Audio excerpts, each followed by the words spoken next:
Let's talk about a movie opening in theaters now that I happen to see.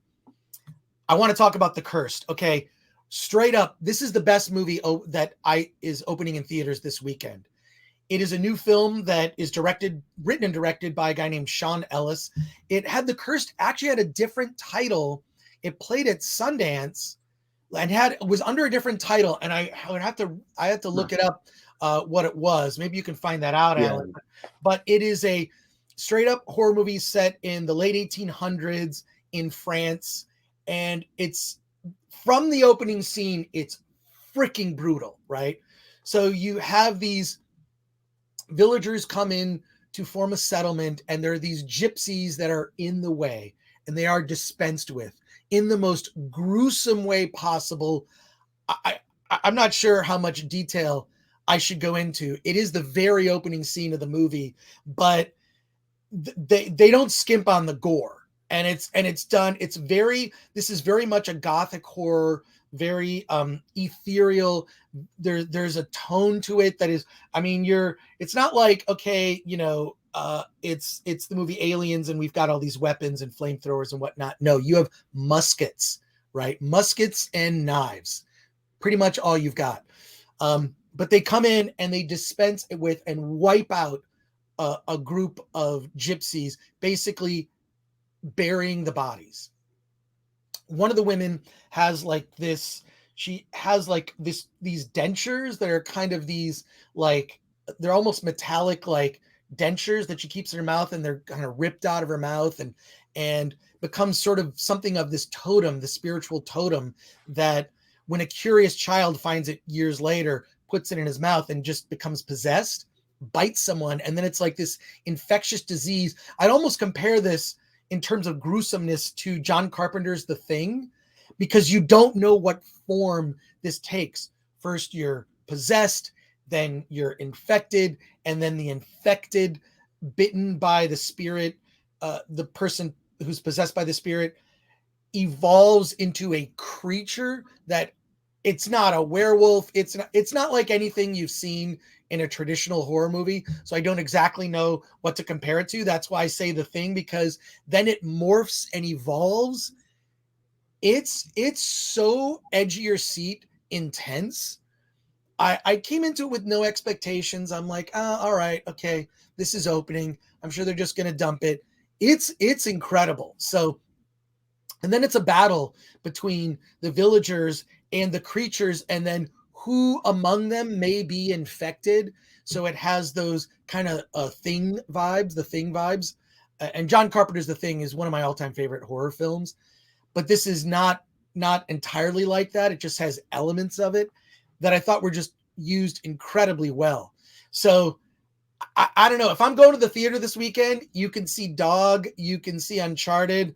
I strongly recommend you want to see a new horror film that is nightmarish and you'll be talking about after.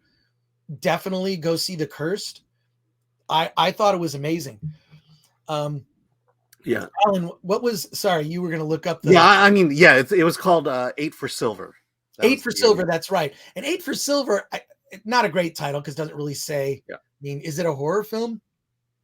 But this guy, Sean Ellis, and here's what I also appreciated about the movie.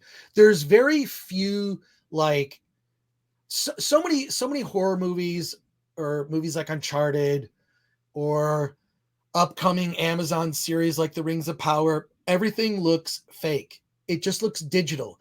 Even though the digital effects are very good, something in our brain it dissociates because we know it's digital, and so it loses its emotional impact. What I found amazing about the effects in The Cursed is most of it is practical. Mm-hmm. Now, there are digital effects, to be sure, but they're used sparingly. When an effect cannot be done, practical, it's achieved digitally, but it's not overused. I find there's an overuse of digital effects. So I don't want to ruin anything about The Cursed, but from the opening scene, you're just going to be shocked. You're just going to be shocked. If you, I don't want to spoil anything. I'm holding off telling you about specific scenes, or because it's just so good. It's like, oh, like within the first 5 minutes, you're like, oh, but they're doing this in a movie. And then the fact that there are kids involved too. Yeah. Right. Yeah. Like that's That one of the shocking things about, just real quick, about Jaws, like one of the things that makes Jaws such a frightening film is like, oh yeah, kids can die in this, right? The yeah. little Kitna boy, right? Like, like the fact that, like anybody is up for grabs. There's no one safe, not Yeah. women, not kids, not die. I love that. I Yeah. love that. I That's love my that you don't feel safe. That's a good thing. I mean, that's my point in terms of indies versus Hollywood. Hollywood would not allow these things to happen. What Right. happens to children in this movie? I think Hollywood would say, no, you can't do that to children. You've got to pull that out. I think the greatest example is Scream, the latest Scream. The problem I had with that movie is the body count wasn't high enough. There were characters that they saved, and I feel like it was because essentially Hollywood and wokeness in Hollywood has said, no, you can't kill that person. And Right. and I like the fact that no, we're gonna tell a very gritty story, and we're gonna and the curse is not complicated at all in its storytelling, which is what I liked as well. Right. And again, what they do to children, not that I want bad things to happen to children, but we can't protect storytelling all the time. We've got to take risk in storytelling. I like what you just said, Alan. Not that we don't want bad things to happen to children. What are you talking about? Well, I don't want to give away what happens to children. No, but what I mean is that when a filmmaker will go there, yeah, where women and children are not safe, or another trope of horror movies is everybody's killed, but it's the strong woman. It kind of started with John Carpenter's Halloween, the original Halloween, which really works actually, right? Like look, they kill young girls in the original Halloween. So, but what I'm saying is when you demonstrate to the audience, it's like, yeah, no, they're not going to be safe. These terrible things are going to happen to anyone in this film, and it doesn't matter, right? Even when you think, well, this person's the hero, like, nah, that's just gonna. So you got to throw all your expectations out the window. And I love a horror film that does that. I like a horror film that has vision. This guy Sean Ellis, who hasn't really done much before this, really is a visionary. And even the design of the creatures, the design of everything that we've seen in this thing are just horrific because it evolves. Like that's why I make the comparison to The Thing, not just because of the paranoia, but like the oh God, I don't want to give too much away, but there's a paranoia about, like, once they sort of establish that, like, okay, if you get scratched or bitten or whatever from this creature, you're infected and something's going to happen. Well, then, like, do you want to tell people that you may have gotten injured? Like, there's that tension. So there's just I just was totally surprised by it. And especially because Uncharted is just so dumb, right? Like, Uncharted is dumb and inoffensive, and it's fine. There's one shocking moment in Uncharted, I'll say, that I was like, oh wow, I thought this was a kid's movie. They kind of killed someone in a gruesome way. Didn't see that coming. But with The Cursed, it just defied my expectations. Also, just like stayed the course up until the very end. It was incredibly unsettling. So that's my pick. I mean, dog, if you've seen the trailer, I feel like you've seen the movie. Uncharted. All right. If you're a devotee of the video game, you're probably not going to like it anyways. It's getting mixed reviews. But The Cursed totally just blew my mind how great it was. It's not overblown Hollywood production. And I think that's exactly the biggest appeal for it. Exactly. So let's go to the chat. We actually have a special guest coming on in like 5 or 10 minutes. A special guest who's a filmmaker to talk about his movie Pursuit, starring you'll see Emile Hirsch. We're John gonna Cusack. talk to the director of a movie called Pursuit.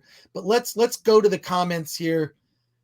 Holly Weirdland says, good to see Chris is hyped for the Batman. Now wait, why do you think I'm hyped for the Batman? What gave you that idea? Also, by the way, I have other mugs here. I have other mugs here. They're not just Batman mugs. I will say the differences between Chris and I is I'm a Marvel guy. Chris is a DC guy. Well, I'm an Xbox guy. What makes you think that I'm? By the way, people are going to ask, "Where'd you buy that?" I made this. I took a screenshot. Of the trailer with this and just copied the writing. What I want to do now is sort of antique it. So what I might do is just leave it outside for like a week, so it's all kind of disgusting. But yeah, I just made this and it kind of sits on my shelf. But no, I'm not hyped for the Batman at all. I'm not hyped for it. There you go. I picked that. That just came out. Yeah. It's the new Batmobile. I don't know. I just as a kid, I've just kind of always loved the Batmobile from the original Corgi die-cast metal Batmobile from the 66 Adam West Batman series. So I had to pick this up. It was at, whatever. It's at Target. It's whatever. I'm not hyped for it. We will be in Hollywood land. We are going to be doing a special, a special The Batman live stream. We'll probably do that a few days before it opens, which we're going to be as non-spoiler as possible. And then we'll get into spoilers and do another live stream, more than likely that Friday, March 4th. So look, we're in the dregs of February now. But if you want to see something decent, The Cursed is, to me, the best thing that is in theaters this weekend. Dude, I'm stoked for the Batman. That makes two of us. So Marcus Bisma says, good horror movie with practical effects. What a surprise. Yeah, I just think that, this could be a whole discussion topic. We really don't have time to get into it in depth. There's something distancing about an overuse of digital effects. Mm-hmm. When digital effects are overused, I feel it distances the viewer. It distances the audience. It makes them go, this doesn't feel real. There's just something about it. And I think it's subconscious in your mind. Like a practical effect is something that's real right there, right? It could be, something that is enhanced by digital effects. A lot of practical effects are BB-8 in the Star Wars sequels was, there was someone in a green outfit with green sticks behind, basically puppeteering it, right? So, but then they made a real one, a real working one, which is incredible. They made a real working one, and then whatever. I think from the Star Wars sequels, that might be the only thing that was actually, it's like, oh, that was successful. Like, they kind of made a cool new droid. That's great. But it's the poochifying of something, when they just take and they make like the cute younger cousin, and they do that with, it's like Cousin Oliver. I'm dating myself. That's a Brady Bunch reference. Nobody knows. Who remembers Cousin Oliver? That'd be. No, they don't. No. This has been my shocking comment here from Paul's NYC. Not hyped or interested in this new Batman flick at all. What? Just from the trailer, it looks blah. It's Pattinson. Pattinson looks like a malnourished Bruce Wayne. I know what you're saying. Pattinson looks like a malnourished Bruce Wayne. Well, honestly, I've felt the same way that Paul felt. I've not been impressed by the trailers at all. And I think our conversation on the YouTube channel with Eric Weber, that's the only thing that's really gotten me excited about the Batman. Right. Well, I'm super hyped just because Matt Reeves as a director, I have faith in him. It looks like there's not an overuse of digital effects, which is kind of what we're talking about here. But Hollywood Land says, I bet it beats Dark Knight at the box office. It could. Yeah, no, for sure. I also think it's been a dearth of movies like that, like a big blockbuster we can get behind. I think the biggest one last year was Spider-Man No Way Home, right? I mean, Spider-Man No Way Home was like, that was satisfying to so many audiences, right? Like family audiences, Spider-Man fans, Marvel fans, and it truly delivered. Real quick question from JJ Mack. How do you feel about Jordan Peele? I love his comedy, but was turned off on his stance about not hiring white leads. Thoughts? Will you review the new movie Nope? I've never heard that he doesn't hire white leads. Yeah, I heard it. It's really, he had said that. I don't know. Actually, honestly, when it comes to that, I don't care. Get me involved with people that I care about. I don't care about their race. I think there are a decent amount of movies with white leads. So, I think that's fine. I don't think you're going to be at a loss. I don't think you'll be at a loss to find a movie with white leads. We have our special guest is going to be joining us momentarily, but let's wrap this up. But what I like about Jordan Peele is he is dealing with things that are in the zeitgeist underneath the surface. What I like about the trailer for Nope, doesn't tell us anything about Nope. Doesn't tell you anything. So there, after you see and review, I just might change my mind. Okay, Paul's NYC. Yeah, maybe. All right, there you go. So you gotta see it. Yeah, no, I don't know. I like Jordan Peele. I feel like he's got something with the tone, his use of music, visuals, and whatnot. So there you go.